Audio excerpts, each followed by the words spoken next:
Hello, everyone. Dr. Victoria Skirbo here, speaking to you from the Seeds of Transformation Healing Center in Wareham, Massachusetts. It's been a while since I've been on to do some tarot cards.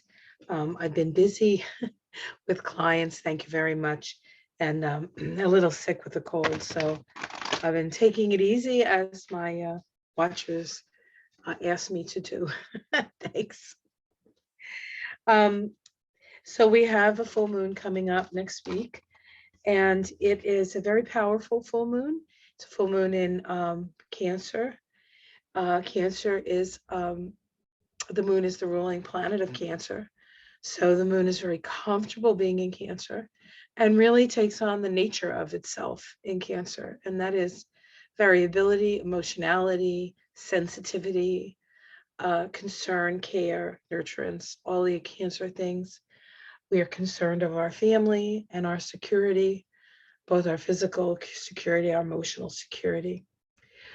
The sun in this full moon is in, of course, Capricorn, and it's conjunct Pluto. In fact, the day before this full moon, we have the Sun-Pluto conjunction that occurs once a year, starting the synodic cycle of the illumination of the soul and how we can evolve through that. Now, Pluto evolves through its polarity point when Pluto is in Capricorn. Its polarity point is in Cancer.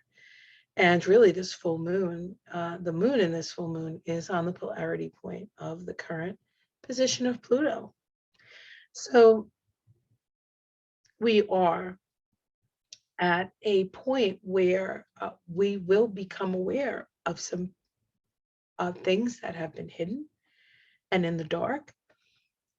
Following the full moon, we have Uranus, the planet of sudden change, stationing direct and starting to move direct. And that's always a very powerful time when those transpersonal planets change direction, especially Uranus, and especially Pluto, which we're not talking about in that case, in that way today.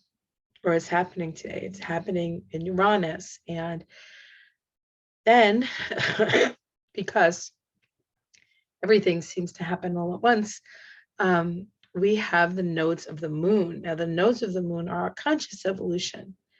They've been in with the North Node in Gemini, the South Node in Sagittarius for 18 months.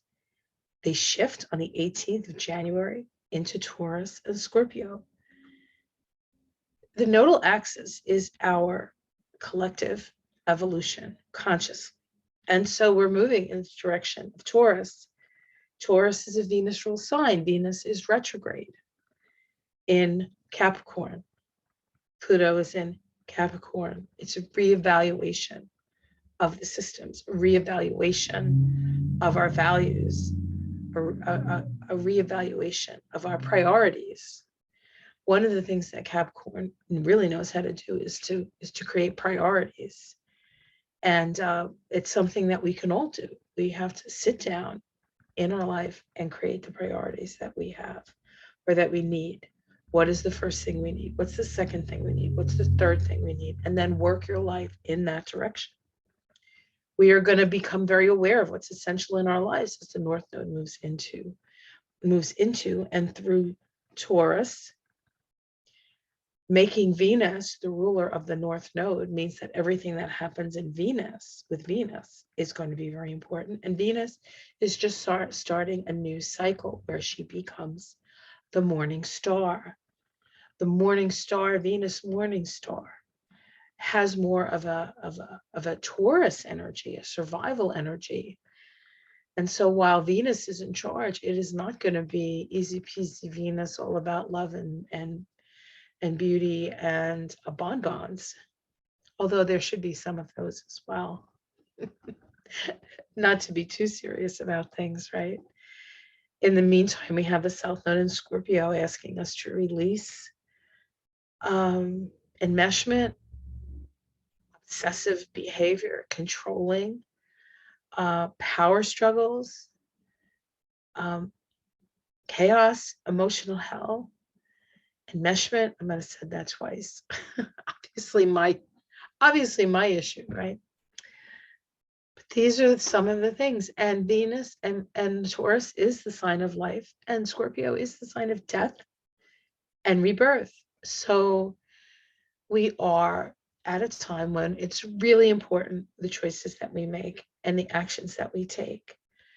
And then we have the sun moving into Aquarius, activating the point in the zodiac where we had the Saturn Jupiter conjunction at the end of 2020. It was actually on winter solstice, another powerful point, starting a 20-year cycle, an expansive and contractive cycle of the social, of society. In Aquarius, Aquarius requires us to raise all boats. So I thought I would take a look at this full moon. And because this full moon with the sun and Pluto opposite the full moon conjunct the Pluto of the United States, which of course we know from myself and other astrologers and readers out there that the United States is having their Pluto return in 2022, the first one coming in February, the second one in July, and the third one in December.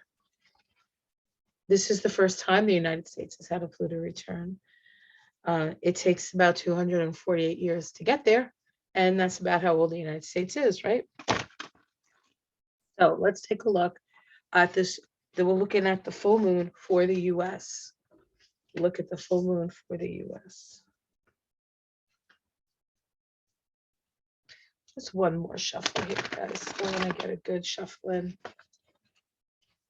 All right, let's see what we have here. What is it? What do we need to know? What do we need to be aware of? Let me ask that question. It's like one of my favorite questions to ask. Okay, let's see. Okay, we have the Two of Swords here.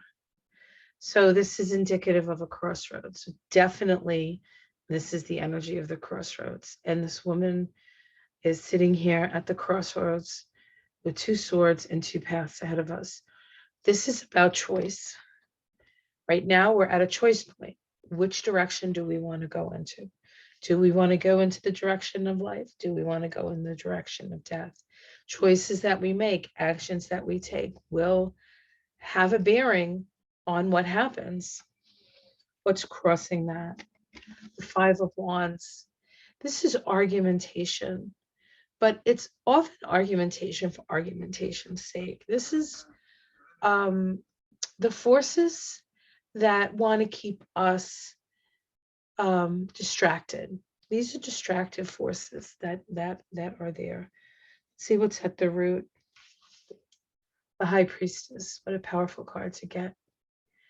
And of course, there was like a month there that every card reader was picking up the High Priestess. This is about, and this is at the root of the reading. This is at the core of the reading, the nadir, so to speak, of the reading. So what's it based on? What do we stand upon? Well, we stand upon wisdom. We stand upon ancient wisdom that comes through us through our ability to intuit, our ability to know and be silent, for our ability to open up to spirit. On the tree of life, High Priestess is on the path that connects the crown, God, Goddess, all that is, with the heart of humanity. This is direct connection with spirit here. It is light and dark. It is the veil and the unveiled. See what's in the past. The Seven of Wands. This is about having the higher ground, the higher moral ground. Perhaps the United States has had the higher moral ground in certain situations, but perhaps not in other situations. Let's see what's in the sky. We have strength. We have strength. She was upside down. I don't generally read upside down.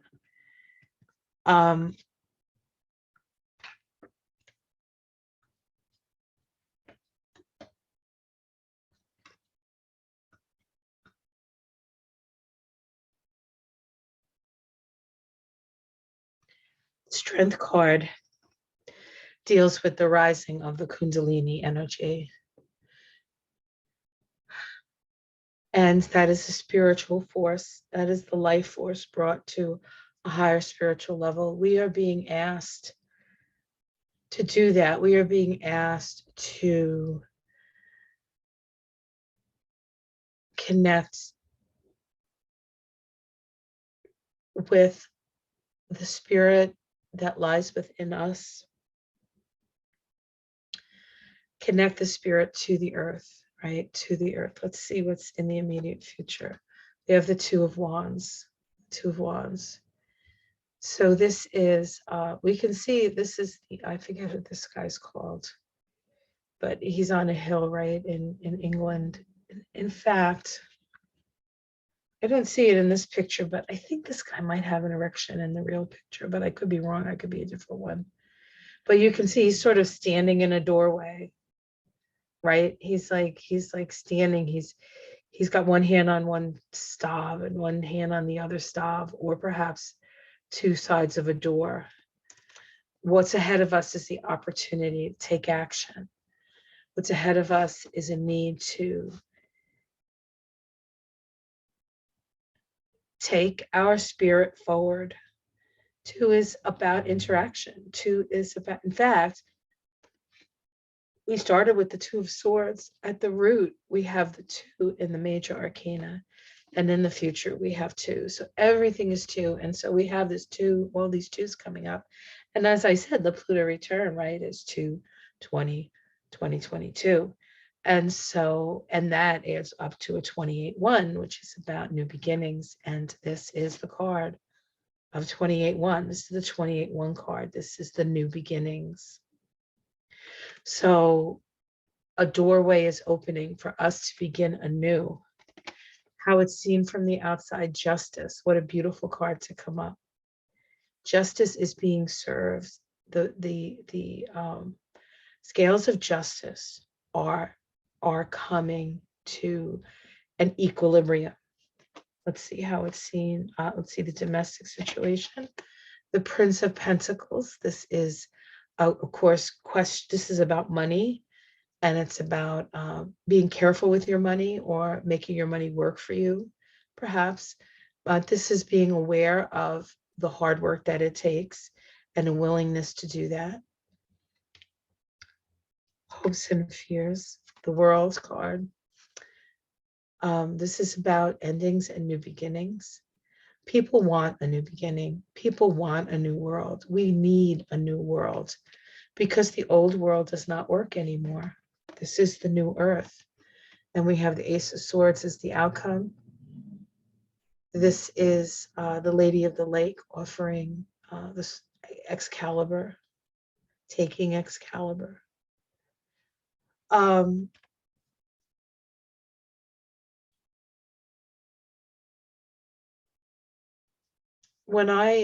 When the virus first happened, I did a reading using the numerology and the birth of when coronavirus was named, and it was a really good reading, but it was taken off because it was at the very, very beginning. But this is the path. This is the path of life for the virus as it was named on the 31st of 2019, the 55-1, the Ace of Swords, one mind, justice, truth. What is the truth? And so what comes up is the truth is coming out. The truth is coming out. And let's see if I can pull the major arcana.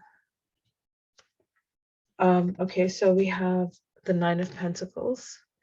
This is sort of the self-made woman, or it could be the idle rich. The Eight of Pentacles. This is the workman, the craftsman, the one who has to do that sort of repetitive work. And the Ten of Wands. This is somebody who's burdened. So what's burdened? Well, right now in the US, the medical systems are burdened, right? The financial systems, everything's burdened. The people are burdened. It's about the truth of the reality we find ourselves in. Underneath it, we have the Magician.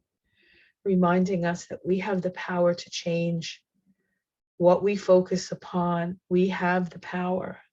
We are divine in nature, we are earthly in nature, and we can take all of the earthly gifts, the four elements there, with the intention of our mind and the mind of God, becoming a conduit instead of it becoming an egocentric, this is what I want, become a channel for the divine and see what it is that you have come here to do.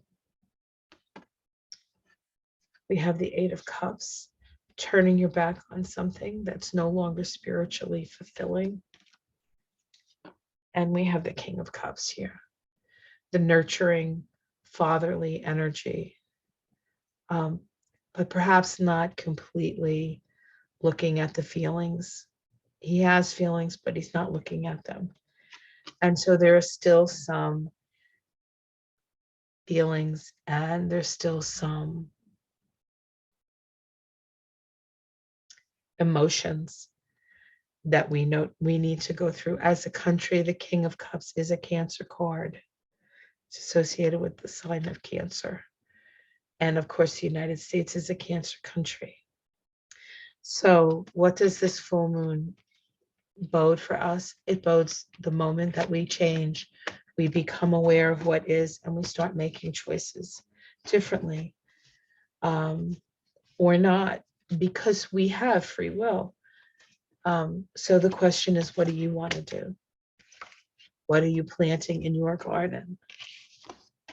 The Sabian symbol for Uranus, as it turns direct at 11 degrees, is a woman watering flowers in her garden.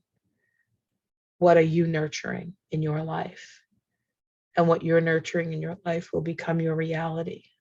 So be aware, take care, open mind, open heart, open arms. We have to love each other. We have no options. We must love. So thank you for joining me. I love you guys, and I know you love me right back. Have a great day. Like, subscribe. Thank you for your donations. If you'd like a reading with me, there are links below. And I am starting, I'll be starting my astrology part 2 class for the people who are in my last beginners class. We'll be starting that soon. I originally was going to do it on the 17th. I might wait another week, but I will email you. I will email you on that personally, all those people who have taken my course. So. All right, guys, much love to you all. Namaste, and I will see you again soon. Take care.